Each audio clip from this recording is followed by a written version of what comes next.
จะบอกนะโทรศัพท์แมนเฮ้ยโทรศัพท์เดี๋ยวแมนแทมบ่1 2เฮ้ยทองสร้อยเฮ้ยขอโทษคนยังเสียงดังอยู่เดี๋ยวมีทองพร้อมมารุ่นนำกันจ้าเฮ้ยมาเบิ่งนำกัน50 ล้านไปน้องไว้อยู่ในบาทนึงนะสบายดีโอ้ยบ่เห็นจะโดนเลยจักปีแล้วเนาะฮะจักปีสบายดีล่ะด้วยสบายดีเด้อยังผู้งามคือเก่าอยู่ได้ลูกแล้วบ่ได้แล้วแล้วว่าเจ้าดีใช่ยังเพื่อเอามาให้เบิ่งนี่ยอมบ่มีพอมันได้แล้วพอมันพอก็ยังบ่มีพอก็ยังบ่ทันได้อยู่แม่2 กล่องในแม่นบ่แม่นบ่แม่นเบิดเลยได้บ่ได้อยู่เด้อของในกล่องหันปันกันพี่น้องเอ้ยเดี๋ยว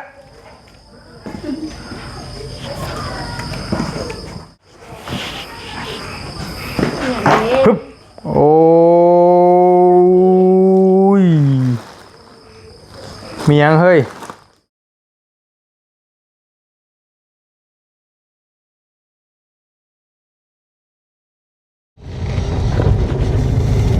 ไปพี่น้องไปเปิดผ้ามาอีกบ้านี่กะป้อมืดหูมืดตาบอลลี่กำลังสีเข่ามาหาน้องนางเนาะพี่น้องเนาะบอลลี่เดินทางมาฮอดเมืองเซโปนละเด้อพี่น้องเด้อเดินทางแบบสายจวดในบอลลี่ก็ได้บอลลี่ได้ของฝากจากผู้ใหญ่FC จะดีอยู่ทางฝั่งไทย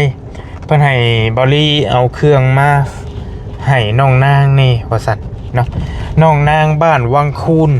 โอ้โหพี่น้องจือบ่ที่บอที่ทีมงานนั่นแหละทางบ่อเย้านี่ภายต่อภายหลายๆคนเฮ็ดเทือนให้แต่ก่อน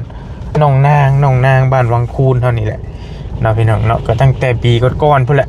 บ่ได้เห็นเพิ่นป้อดนแล้วบ่ลีก็ได้เอาลูกเอาผัวแล้วบ่รู้ว่าจังใดเนาะเดี๋ยวไปเบิ่งน้ำกันแต่ขออนุญาตได้ลายบอลลี่ขึ้นมาฮอดเมืองเซโปนแล้วเด้อพี่น้องเด้อบอลลี่ขึ้นมาเก็บงานขึ้นมามอบเครื่องมอบของแล้วก็มีงานหลายสิ่งหลายอย่างอยู่ขึ้นมาแบบจวดๆในขึ้นมาคนเดียวรอบนี้ก็ได้พี่น้องเอ้ยเนาะสิไปมอบเครื่องมอบของให้หลายครอบครัวอยู่มีเซอร์ไพรส์มีหยังนำหลายอย่างอยู่รอบนี้ก็เดี๋ยวติดตามน้ำกันเด้อพี่น้องเด้อแต่แน่ๆเฮาเข้าไปหาน้องนางก่อนโอ้โหเพิ่นอยู่หรือบ่รู้ว่าจังได๋ปะพี่น้องไปมีกล่อง2 กล่องบักใหญ่นึงพี่น้องเอามาให้เพิ่นจักสิแม่นมีหยังแน่เดี๋ยวไปเบิ่งน้ำกันไปเดี๋ยวบอลลี่สิจอดรถไว้เพื่อไอ้สันนี่ก็ได้เบิ่งทางช่วงสิลำบากพอสมควรอยู่มาเพื่อนไอ้สันนี่ก็เป็นเพื่อนหลังนึงนะที่บอลลี่เฮ็ดให้บ่ฮู้พี่น้องจือบ่เพื่อนดินบักใหญ่ๆนึงบอลลี่ก็บ่เตียงแหละสมทบกันเฮ็ดให้ก็โอ้ยเป็นปีแล้วจะหลายเดือนก่อนละพี่น้องเนาะเดี๋ยวมาจอดเทื่อเอื้อยแล้วนี่แล้วก็ต้อนรับตลอดแต่บ่ได้เข้ามาหาเราแต่โดนละเอื้อยเพิ่นนี่ก็ได้คือมืดจะคือแท้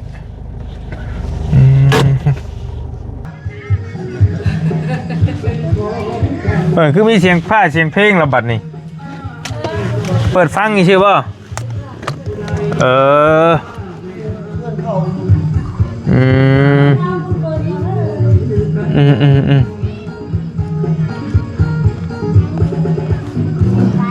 ถ้ากันเห็นยังกินข้าวแรงหรือบ่ฮึบโอ้ยโอ้เดี๋ยวเปิดเพลงต่ำๆอยู่พี่น้องเนาะสบายดีด้วยดูจ้าไหมลูก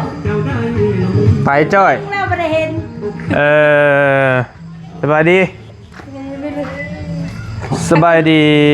เราบ่สบายเป็นยังลูกเราไข่บ่เดือนหนึ่งเราไข่แทนนะไข่แท้ไข่ว่าแท้ไข่ช่องเธอช้าชี้เธอไปห้องหมอยังบ่เช่าอยู่ท่าปันนี่ยัง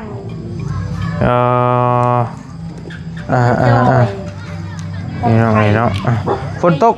กอยู่บ่ทางนี้ฝนตกเมื่อวานนี้น้องแห้งทั้งลูก บ่ได้หัวที่เฮือนชานก็ได้ โอ้ก็ได้น้องเอ้ย โอ้โอเคอยู่ซั่นน่ะพี่น้องเอ้ยเนาะถือว่าคุณภาพอยู่ แล้วก็อยู่เรือนที่จะพุ่นได้เด้ ถือว่าสร้างเพิ่นก็โอเคอยู่เด้บ่ได้หัวจักดีเลยบ่เอ่ยหรือว่าธรรมดา ก็ได้ที่น้องเอ้ย โอเค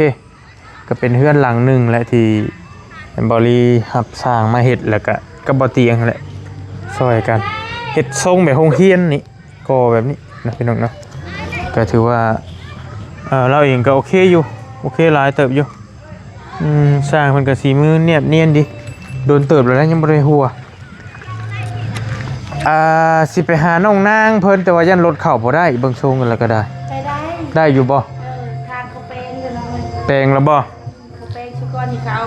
ขามาคอนะเพื่อนเขาเอานิ้วพลาดดีแต่ทาง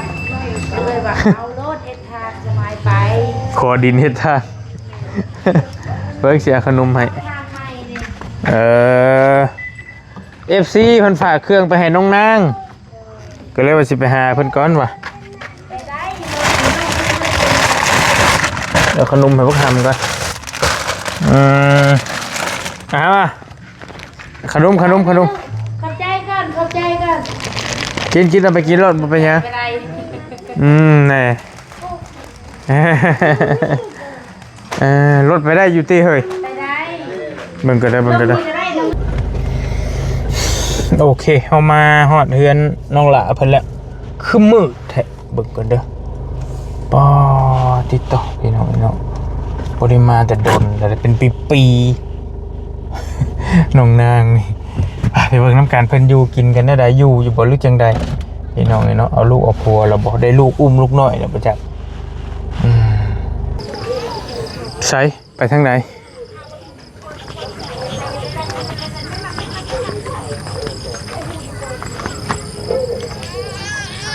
ฮัลโหลไอ้ฮัมเอาขึ้นเรียนป้ากันละบัดนี่ฮะเอ้ยเจ้าอยู่ไสอยู่เพื่อนบ่ ลงมาหากันแน่โอ้ยพี่น้องจนสิบ่จือโอ้เพิ่นมั่งไปแล้วนี่ก็ได้เป็นเติดเนาะโอ้จริงๆโค้งเขามาพี่ก็ได้มันบ่ได้มาโดนแล้วบ่อยากจือแต่ก่อนเฮือนน้องเพิ่นอยู่นี้เป็นยังไงเนาะอันนี้แหละทางทีมงานเฮ็ดให้เพิ่นก็คือสิอยู่นี่ประจำแล้ว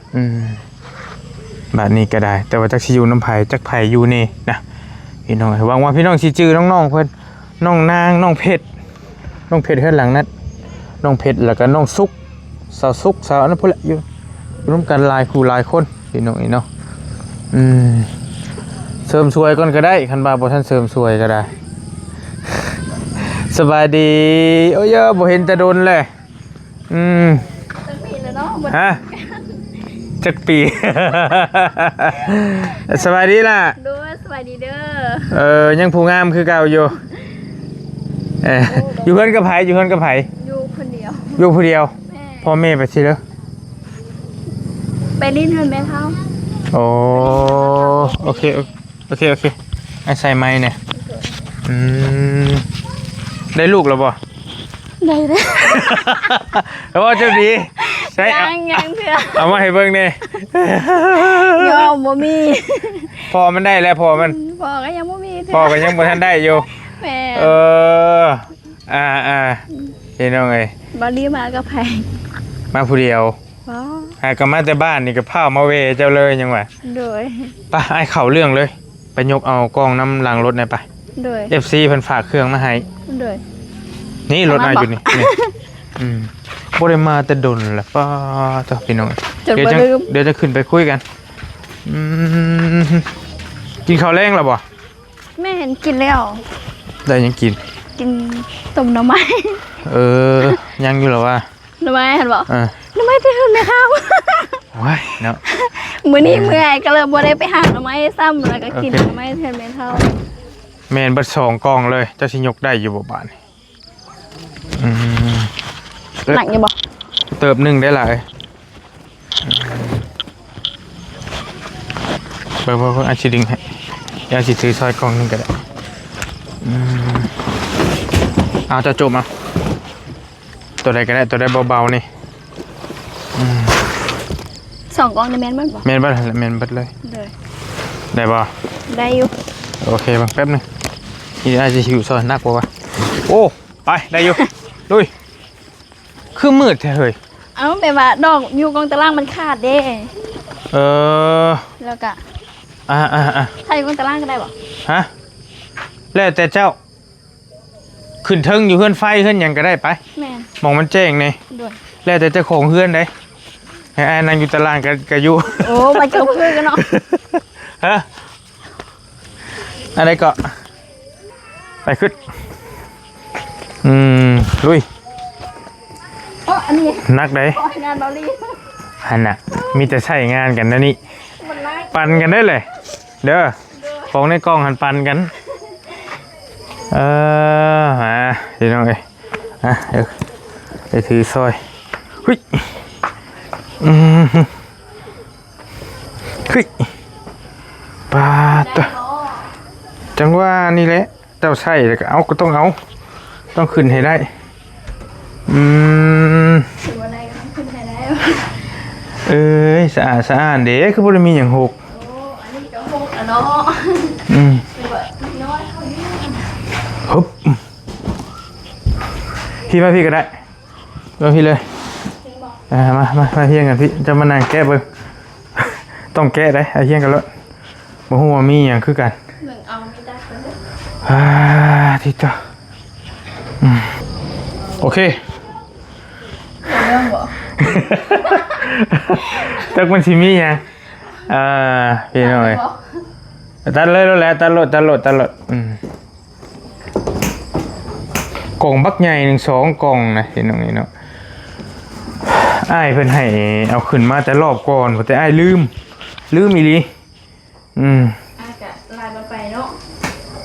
แม่นลายบอลไปแล้วลืมนะหวังว่าสิบ่มีหยังเสียคืออย่างนี้บาดนี้เนาะ มาลุ้นกัน บ่ได้เว่าหลายเรื่องหลายราวได้พี่น้องมากก็ให้น้องเพิ่นแกะก่อนเลยแล้วสิถามข้าวน้ำหลังแกะเบิ่งก่อน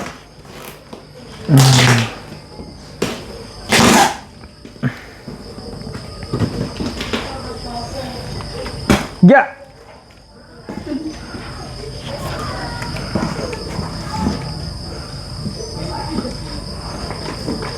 คืออย่างวะคืออะไรหรือปึ๊บโอ้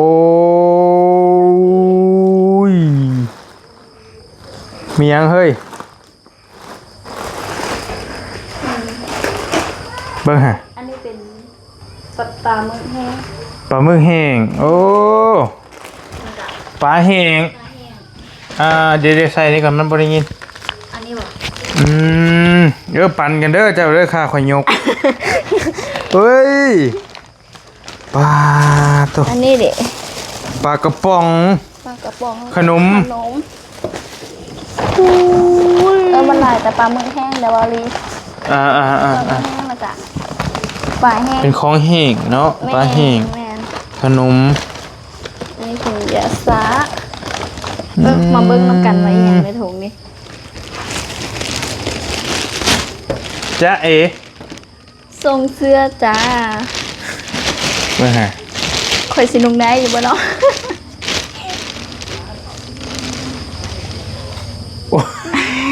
โอ้มันต้องอ้ายพี่นี่น่ะ โนข่อยก็อย่าว่าอยู่ได้ เอาตัวนี้ใหญ่แบบนี้อีหลี มันรุ่นมอลี่มาจากไหน โอ้เจ้ากับปันพี่น้องใส่ให้พ่อจะใส่กันเด้ มันรุ่นกับ อันนี้ กล่อง เป็น นี้อีกเนาะ เป็นอาหารการกินเนาะ แม่ ป๋อบักดีลายเนี่ยอันนี้เอาเบิ่งกองนี้บัดนี้สิเป็นจังไดแต่ว่ายังบ่ได้มีหยังเสียเนาะน้องเนาะ แม่ มันเป็นของหิ่งเด้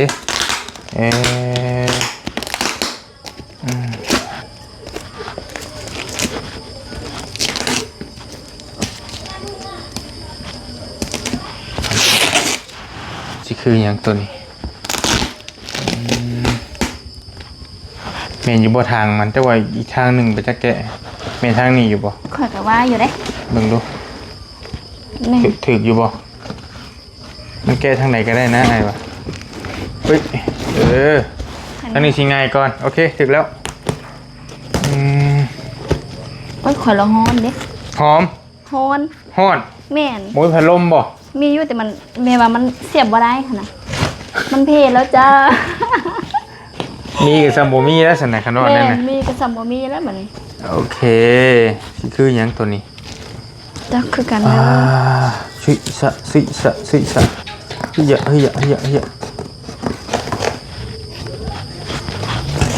คือว่ามืดอยู่แนวบ่เห็น ไอ้ขึ้นมาเฮือนเจ้าอันยังได้ไต่ไฟนี่เลย ไม่เห็นมันมืดเลย ลองเอาลงเบิ่งกันมันก็ยังมืดเลย มันสิมืดบ่ ภาพบ่งาม พอดีเลยหนูตาน้องเสียงแหละ บ่เสียเว้ย หนูตาเสียงก็ร้องมันมืดเด้ ตาผู้สาวอยู่ตัวนี้แต่ว่าตัวนี้สิเบาก่อนแม่นตัวนี้หนักกินนี่ตัวนี้ได้หนักเนาะ ค่อยว่าตัวนี้มันหนักกว่า โดยลองเบิ่งโอ้ย บอลเลยเป็นคนถือเด้มันหนักกว่า เฮ้ย จ้าเอ๋อย่างเด้ จะบอกนะโทรศัพท์ แม่น เฮ้ย โทรศัพท์ เดี๋ยวแม่นแท้บ่1 2เฮ้ยเฮ้ยแท้จะบอกของไอ้หล่นลงไปหันมันแจ๊กกินนี่ กระยันว่าอยู่ไหน เบิ่งหามีว่าจะเบิ่งรถเบิ่งก่อนโอ้ยซัมซุงบ่ จัก ยี่ห้อหยังเบิ่งหา อ่านเบิ่งดู บ่แม่นซัมซุงเพิ่นมาซื้ออ้ายก็เป็นของอ้ายอันนี้นะ ของเมาลีบ่จักเนาะว่าเป็นของเมาลีบ่จักว่ะ บ่จักสิแม่นซื้อหยังอันนี้มันจะเป็นโทรศัพท์รุ่นใหม่ อันนี้มันเป็นพลักแคน นี่เด้พี่น้องซื้อมันได้แล้วเอาจะเอาไว้ก่อนโอ้มีโทรศัพท์คักแน่แต่ก็บ่ได้จักอีหลีโลได้บ่ได้เบิ่งหยังเลยได้พี่น้องมีแต่หิวมาให้ซื้อตัวให้มันขึ้นก่อนโทรศัพท์เจ้าตายบ่หรือจะได ตัวสามน้องบอก3เทื่อไปแปลงแล้วแบบว่า มันเข้าห้องฉุกเฉินแหละ แม่นเราเป็นไข้ เป็นไข้เลย เป็นไข้แล้วเอาไปห้องหมอแบบนี้ อันนี้มันเป็น มีหยังตัวนี้ อันนี้มันเป็นรุ่นเครื่องท่าน้ำท่าเด้ มีหยังในมือเจ้า อันนี้บอกน้องมูฮูคือกันเลย ฮะอันแล้วเจ้าได้สิใช้เป็นเจ้าบ่จัก เอา เดี๋ยวคืออีหยังบัดนายเบิ่งก่อนเผยผิว ใช้ล้างทำความสะอาดใบหน้าวางแผ่นฮะ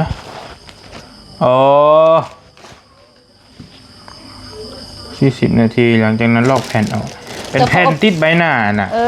แผ่นติดใบหน้าบอก น่าจะเห็นหน้าเนียนขาวบ่ได้ไดมีหยังตัวนี้ เป็นยา เภสัชยาทิฟฟี่ซาร่าต่าง แม่น ๆหลายอีหลีมีหยังอีกหะมีโทรศัพท์มีเสื้อผ้ามียา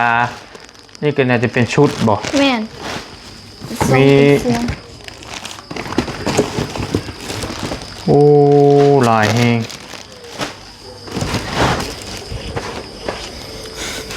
อันนี้ก็ มีหยังกันเบิ่งขออนุญาต โดย นี่พี่น้องเบิ่งน้ำกัน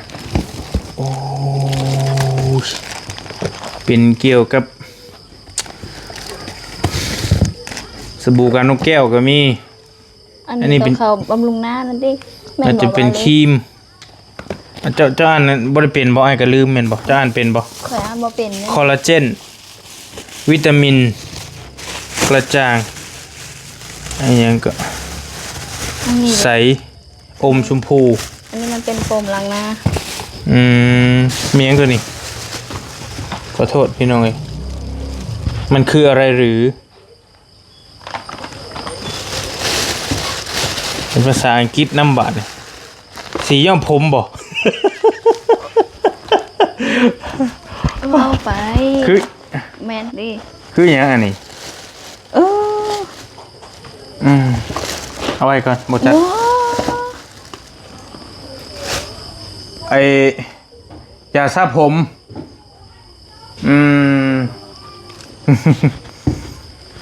มันออกบ่ล่ะจะแก้ออกเบิ่งก่อนก็ได้โอเคครีมเอ้ยยะเฮ้ย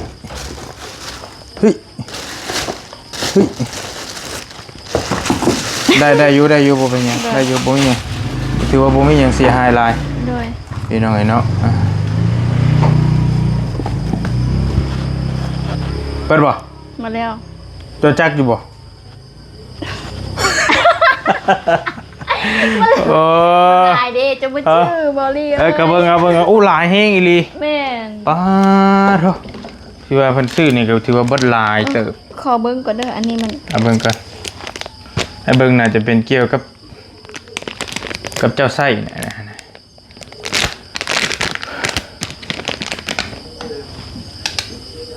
ทอง ซอย เฮ้ย เฮ้ยขอโทษคนแห่งเสียงดังอยู่เดี๋ยวมีทองพร้อม มาลุ้นนำกันจ้า เนาะ อืม เฮ้ย มาเบิ้งนำกัน 50 ล้านเพิ่นน้องไว้อยู่ในบาทนึงน่ะเอาอีไอ้จิ้มแก้วกลางทางดิเฮ้ยเดี๋ยวรอบังด้วยฮะว่าน่าจะเป็นแบบว่าอันซอยประดับซื่อๆติ แม่น ประดับซื่อๆโอ้ สวยไหม เว้าไทยอีกเด้ โอ้ยเมื่อยเลย บอลลี่ก็สร้างตลกเนาะโอ้ โอ้ไทยเว้าหยังอีกได้เดี๋ยวนี้โอ้ยธรรมดาอันนี้ดิ อันนั้นก็ซอยกันบ่ อันนี้ ขอมือบ่ แม่นอันนี้เป็นคอมือคือเดียวค่ะแหละไม่ว่ามันเป็นเครื่องประดับเด้ โอเคเบิร์ดมานี่ หลายอย่างเฮหน่อยเนาะ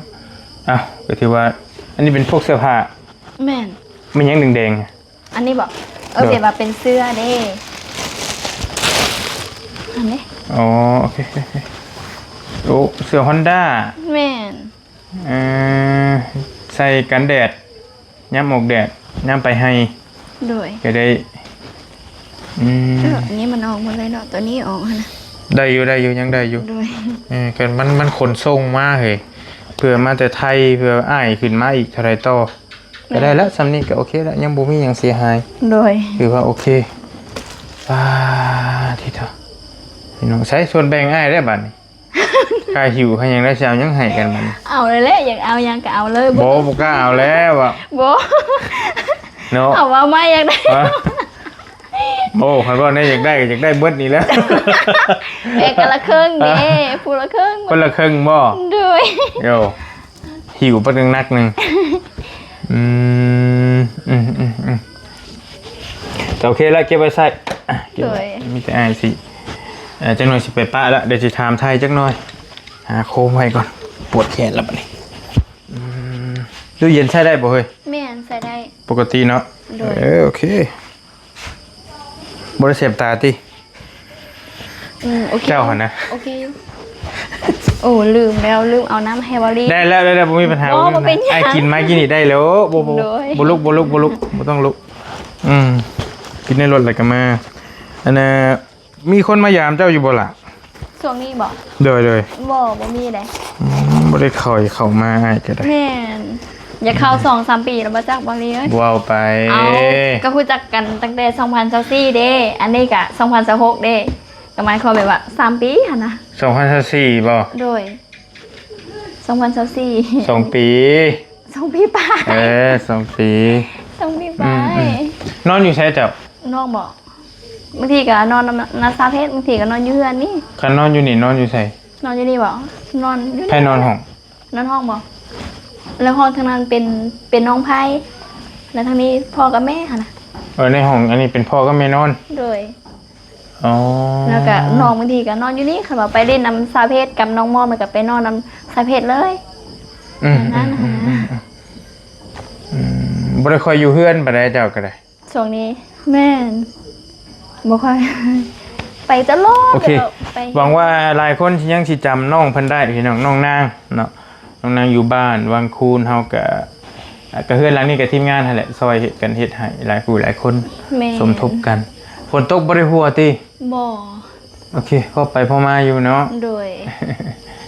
เออ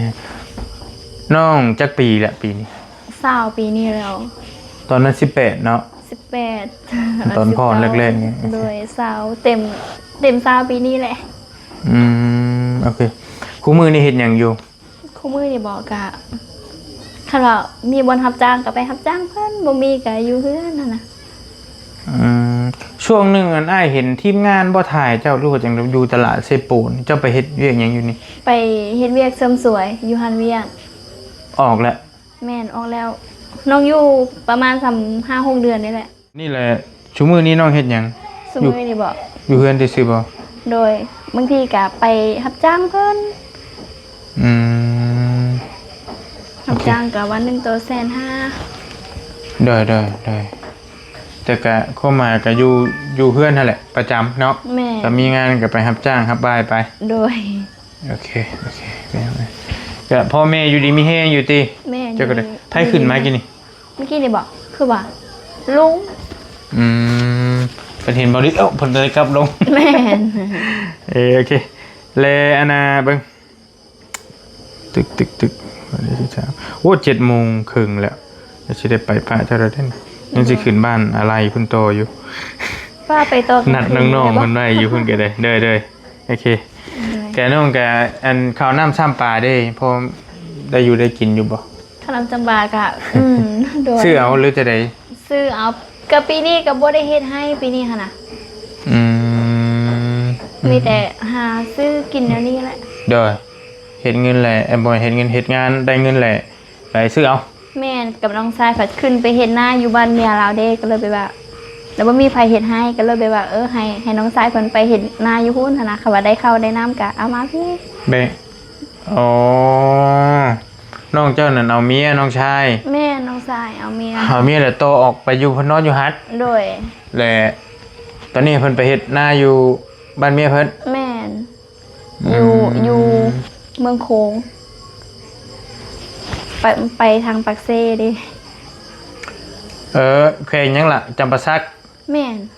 โอ้ได้เมียไก่อีหลีโอเคพี่น้องเนาะคู่มือนี่เจ้าก็ยังขอโทษยังบ่ได้มียังโสดอยู่ติคือโสด ไปบอกกันเจ้าดีได้เห็นเนาะ โดย ยังโสดคือเก่าหรอวะ โซนคือเก้าค่ะเลย โอเคโสดสนิทบ่ แม่นสุดสนิทโอ้ตลกเนาะบอลี่ โอเค20 ปีเนาะ แม่ โหยันวะจังเนาะเฮ้ยลูกให้พอแห้งอีกแล้วมี โอเคย่ำได้สิเอา จากยังมูแบบว่าคิดไปคิดมาโอ้ยอยู่เป็นโสดสะก่อนมันจะสบายค่ะนะเวลาไปหันมานี่ก็สบาย หมู่ยังอยู่บ่เขาสาวเพชรนะสาวนะเสียยังคือกันบ่ สะเพศยังสะบุญเราเอาผัวแล้ว ผู้บุญน่ะเอาแล้ว แม่น อุ้ยเอาแต่ดนแหละ เราเอาก็ประมาณได้แต่3-4 เดือนนี่เราเอาค่ะนะ โอเคพี่น้องผู้นี้เด้พอได้บ่สุกเด้น้องสุกเด้ น้องสุกก็ยังคือกัน ยังคือเอาอยู่ แม่น บ่ได้ไปเยี่ยมแต่ดนเลยทั้งนั้นก็ได้ โดย โอเคมีแต่สำนั้นแล้วเวลาอ้ายกับบหลายเด้อ โดย มีแต่ฝากเจ้าของมุกขอบใจทางอ้ายใจะดีเพิ่น โดย เพิ่นส่งหาเจ้าอยู่ที่เพิ่นส่งบอกเจ้าอยู่ที่ แม่น โอเคมีแต่ขอบใจอ้ายเพิ่นนี่ โดย ม ว่าเลยบ่ ไงว่าเราเลยอ้ายเพิ่นเบิ่งอยู่ ทางน้องกับขอมุกขอบใจละลายเด้อทางผู้ใหญ่ใจดีเพิ่นคอยเพิ่นอยู่ดีมีแห้งความเจ็บอย่าใดความใครอย่ามีขอให้ยาวคนยืนเด้อ โด ตอนรับขอให้มีเงินหมื่นตื่นมาขอให้มีเงินล้านเงินแสนขอให้สุขภาพเราอยู่ดีมีแห้งเด้อและตลอดปลอดภัยแล้วก็ขอมุกขอบใจละลายทางเบาลี่เพิ่น โดย ที่ ขอบ เป็น ใจ ผู้ หลาย ทำบุญให้น้องค่ะแล้วน้องก็ดีมุกดีใจละลายเนาะแล้วก็ขอมุกขอบใจละลายขอให้เบาลี่เดินทางตลอดปลอดภัยคือกันเด้อ โดยโอเค มุก ขอบใจหลายโดยก็ถือว่าได้ของฝากของตนได้ทั้งโทรศัพท์ แม่ ได้อุลายย่างอยู่พี่น้องเนาะแต่ว่าโทรศัพท์น่าจะเป็นมือสองแต่ไม่เบิ่งน่าจะเป็นโทรศัพท์มือสองบ่ หรือมือหนึ่งกับบ่ฮู้คือกันแต่ยังใหม่ๆอยู่ แม่ แล้วก็มีข้าวต้มขนมโอ้ยหลายอย่าง แม่หลายอย่าง ปลาหมึก ปลาหมึกแห้งแล้วก็ปลาแห้งน้ บ่แม่นเบิดเป็นหมื่นผู้ไปจักอันนี้บ่ ำโอ้ เบิดหลายเติบอยู่ ยก็บางทีกับมือพอแล้ว นั่นๆเด้อน้องนางเด้ออยู่ดีมีแฮง โดย เด้อไปป้าก่อนสบายดีบัดนี้ โดยสวัสดีเด้อ เด้อ เดินทางปลอดภัยเด้อบอลลี่ โอเค โดย ไป บ๊ายบาย ไปโอเคพี่น้องบอลลี่กะขอโตวเดินทางก่อนบัดนี้ก็ได้หมากได้หรือเคยท่วงกันอยู่หมากยังไงนี่ล่ะ มาเขียบน้ กินได้บ่ ำกินได้ขนมมันสุก หมากเขียบน้ แม่น ำ กันข เฮ้ น ย มมันสุกในหน่วยเยอะได้ หน่วยเยอะ แม่น เอาแล้วมาเป็นผู้ไทยแล้วบัดนี้ เมื่อยเลย อ่ะโอเคอยู่ดีมีแห้งวอลลี่กะมีแต่เอาเครื่องมามอบให้น้องหละเพิ่นเรียบร้อยแล้วเนาะก็เป็นสะพานบุญต่อให้ทางอ้ายใจดีเพิ่นอยู่ทางฝั่งไทยว่าซั่นเพิ่นฝากเครื่องมาให้น้องเพิ่นก็มีโทรศัพท์ในแนวอยากน่ากินในหลายอย่างอยู่เครื่องใช้เครื่องซอยเนาะเอาให้อยู่ดีมีแห้งขอบคุณขอบใจหลายๆไปก่อนแล้วร่ำรวยเจอกันใหม่พี่น้องบ๊ายบายเด้อ